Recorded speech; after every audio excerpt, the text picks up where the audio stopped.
They thought they could bury it. They thought a few quiet meetings behind closed doors would be enough. But at 5:52 a.m. today, the truth slipped past every barrier the house had built. And once it emerged, nothing could force it back into silence. The palace has dropped a shocking bulletin on Queen Camilla's future. And believe me, it is not so good.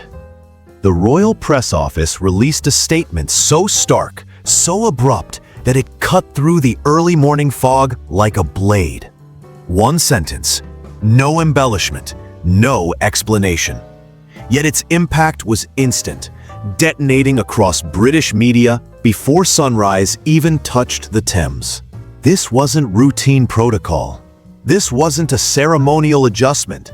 The tone made that unmistakably clear. What it hinted at was a shift so profound, so destabilizing to the future role of the Queen Consort, that even seasoned analysts stumbled over their words, blinking at their teleprompters as though the message itself might change if they looked again. Outside, London woke slowly, wrapped in the bleak chill of early December, a cold that felt sharper than usual, as if the city itself sensed what was coming. Inside the palace, the moment that message circulated, everything stopped. Conversations died mid-sentence. Senior staff stepped out of rooms and closed doors behind them. And for the first time in years, the atmosphere inside Buckingham Palace felt unstable. Not because of scandal, but because of the source of the disruption. The announcement arrived without warning, carried not by ceremony, but by a quiet message that rippled through the palace like a cold draft. It was brief, unsettling, and strangely hollow. 9 simple words declaring that the Queen would no longer retain authority over legacy. No explanation, no elaboration, just a stark shift in power that left insiders whispering that something deeper, something long in motion, had finally reached a breaking point. And while statements from the palace often come wrapped in layers of warmth and tradition, this one felt different. It felt like a door quietly closing behind someone who didn't expect it. What made the moment even more jarring was the atmosphere that followed.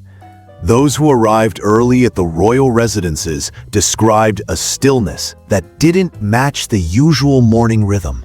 Conversations that would typically echo through the corridors dissolved into hushed exchanges. The polished floors seemed colder. Even the sunlight filtering through the tall windows looked dimmer, as if refusing to illuminate what had just occurred. And within that silence, something unspoken hung in the air. A recognition that whatever had prompted this move had been building longer than anyone realized. But before diving into the aftermath, the public shock, and the whispered theories surrounding the decision, we need to understand the deeper story. Because this wasn't a sudden thunderbolt from a clear sky. It was the final fracture in a structure that had been quietly weakening behind the scenes. A series of small shifts, subtle warnings, and overlooked details had laid the foundation for what would eventually explode into full view. To understand why the palace acted so decisively, we must trace the earliest tremors. Those moments that seemed harmless at first, but in retrospect, formed the first cracks in a legacy once thought unshakable.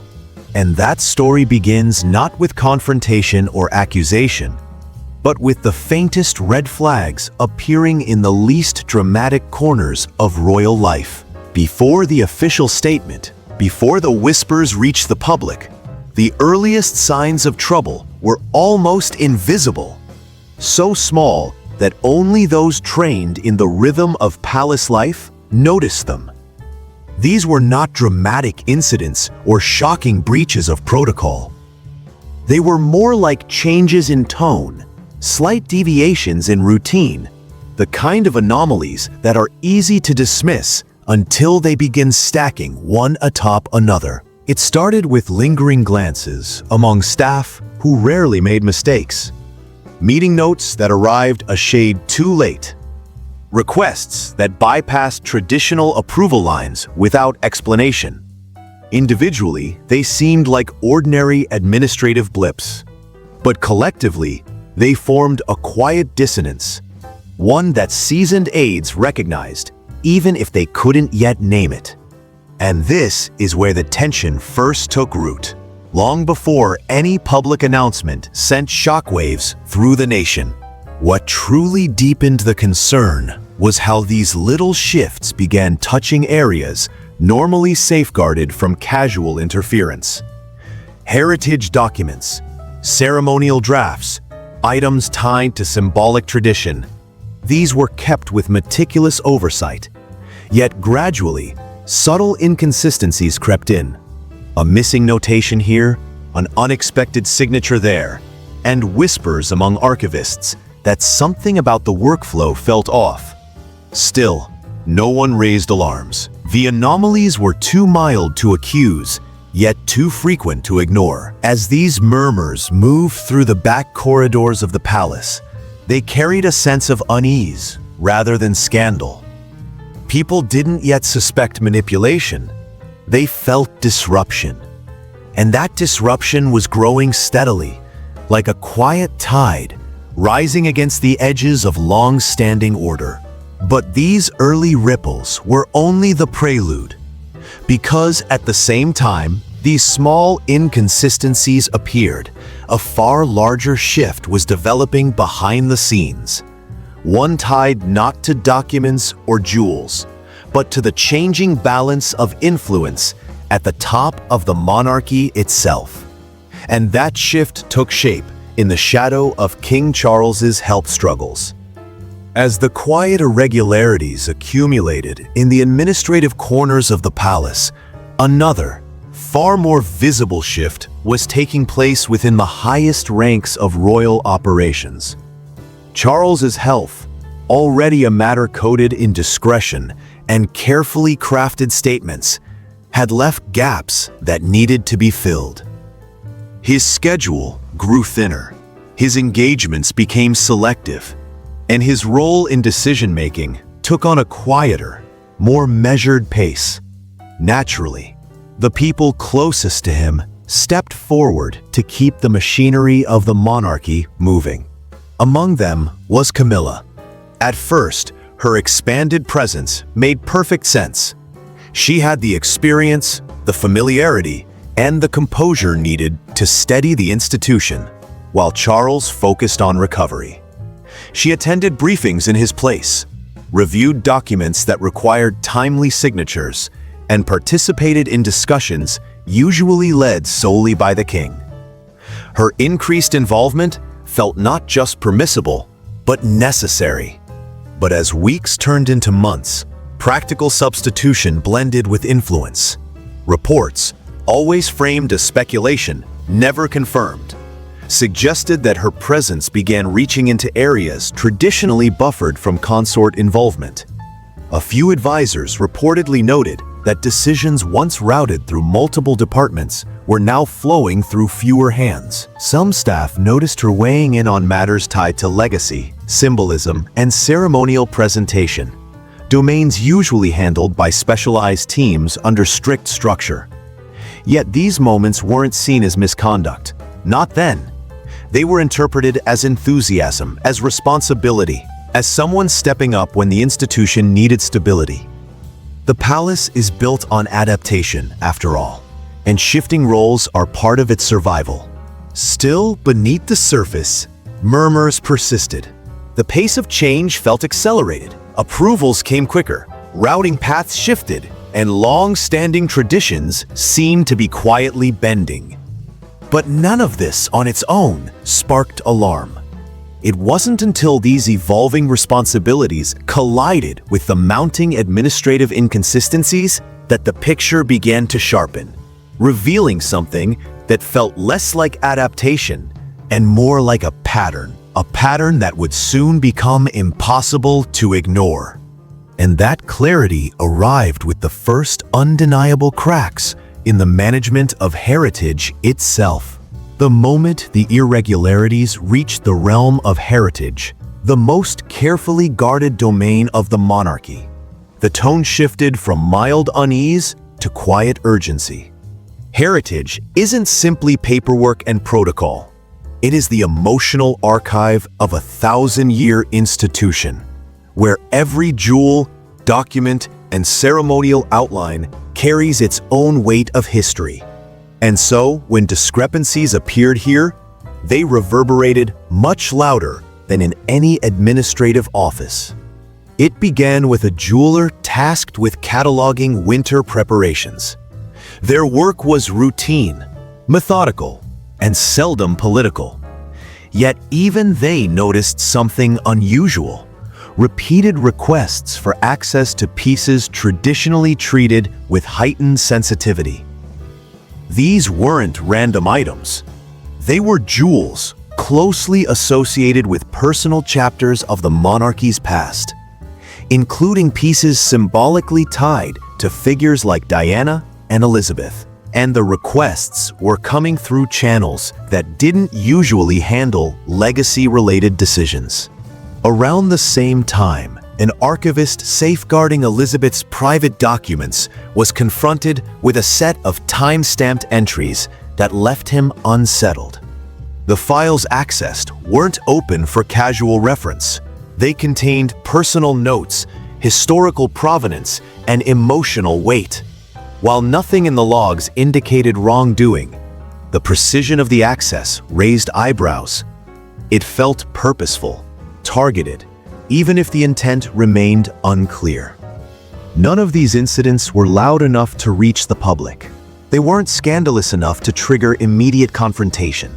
But to those closest to the work, they felt like shadows where there should have been clarity. And while staff tried to rationalize these anomalies, the seeds of doubt had already been planted. Heritage items don't simply drift through unusual channels. Protocol exists to prevent exactly that, which is why those witnessing these shifts began quietly sharing observations with those they trusted. Little did they know, someone else had noticed the growing tension too. Someone whose life had been shaped entirely by duty, discipline, and the preservation of tradition. And she would soon become a central force in uncovering the full scope of what was unfolding. Princess Anne had spent her entire life guarding the integrity of royal tradition, not through speeches or symbolism, but through an unwavering commitment to detail. She didn't chase the spotlight, she upheld the structure behind it. So when she encountered an unusual ceremonial draft one quiet afternoon, her reaction was immediate. The document placed Camilla at the symbolic center of an upcoming tribute, a position that defied every precedent Anne had known. It wasn't an error. It wasn't accidental. The phrasing was too deliberate, the positioning too bold. Anne's response was not anger, but concern. She understood what symbols meant to the monarchy. They weren't props, they were anchors. And when an anchor shifts, the whole vessel tilts with it. She quietly raised questions, only to find no clear origin for the changes, only vague references, unclear routing, and staff who seemed hesitant to answer directly. At the same time, William began noticing patterns from entirely different angles. His insight came not from ceremonial drafts, but from the subtle undercurrents moving through various branches of palace operations. Advisors hinted at concerns, but spoke cautiously. Staff mentioned recurring confusion over legacy items appearing where they normally wouldn't. Communication specialists shared that public reactions to certain jewelry appearances felt unexpectedly charged, stirring emotional associations that hadn't been intended. What troubled William most was the overlap. These incidents weren't isolated, they intersected. Small anomalies in heritage aligned with subtle shifts in ceremonial roles. Quiet staff concerns echoed the unease Anne had already voiced. And when William began mapping the information, not as accusations, but as observations, a shape began to form. A shape that suggested influence was consolidating in ways the institution was not built to withstand. Anne's clarity and William's intuition soon aligned, and together they recognized the emerging reality. This wasn't administrative drift. This was movement, strategic, subtle, and aimed toward the heart of legacy itself. But the full picture would only reveal itself when all these threads converged into something more formal, more concrete, and far more alarming than either of them expected. What began as scattered concerns finally converged into something impossible to ignore. And that transition, from whispers to written certainty, happened the moment senior officials realized they were no longer dealing with isolated anomalies.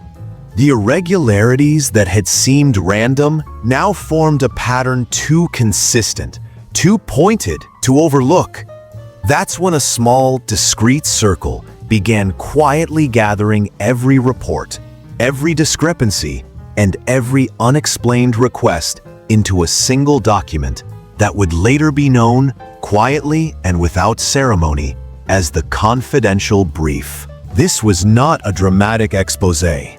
It wasn't even meant to be inflammatory. In fact, those who compiled it did so reluctantly, almost painfully, because they sensed the implications long before putting them into words.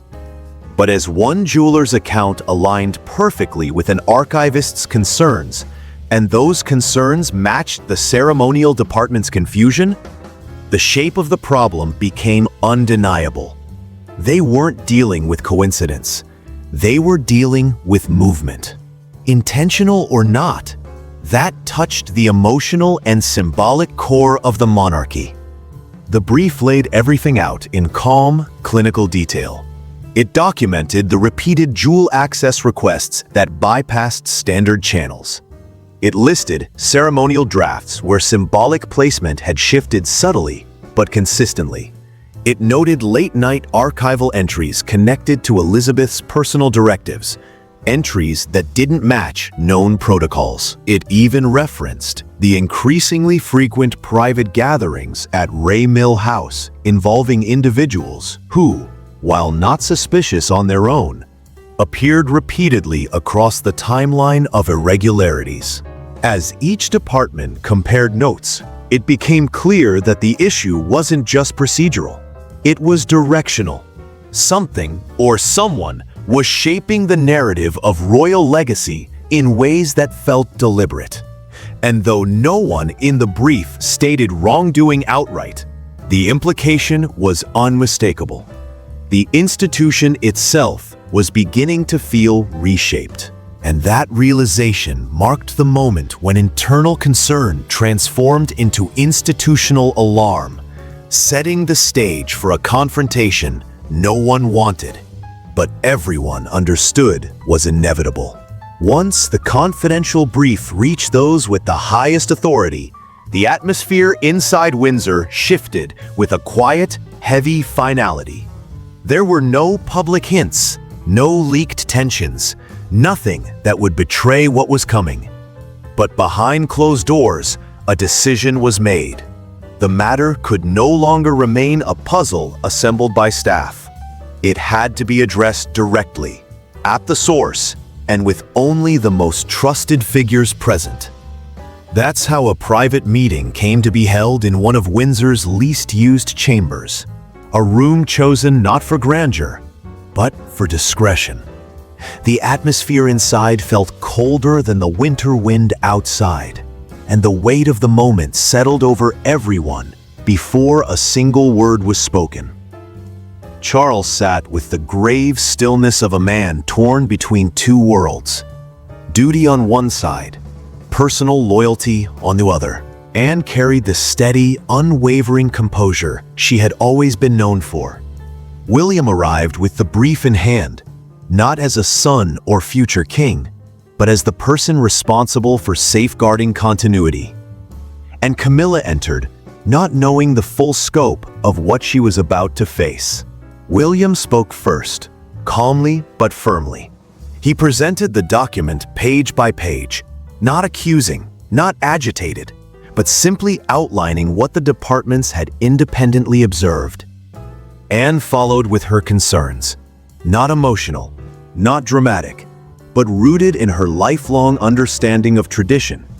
Her conviction that legacy was not to be repositioned or reinterpreted without profound consequence. Camilla listened, at first defensive, then visibly shaken. She insisted her actions had been misunderstood, that her intention was to strengthen the monarchy during Charles's weakened schedule. But the pivotal moment arrived when emotion broke through her restraint. She admitted she was tired of existing only in the shadows of two women whose legacies were larger than life. Silence followed, heavy, irrevocable. It was then, in that quiet, that Charles understood what he had to do. And with a soft, painful resolve, the decision was made. By the time dawn approached, the monarchy had already crossed a threshold. The internal decision taken during that private meeting moved swiftly through official channels, stripped of sentiment, and shaped into a formal statement that would be released to the world. And when it finally appeared, terse, cold, and startling, it felt like a thunderclap across every royal watching corner of the globe. The announcement didn't offer explanations. It didn't soften impact.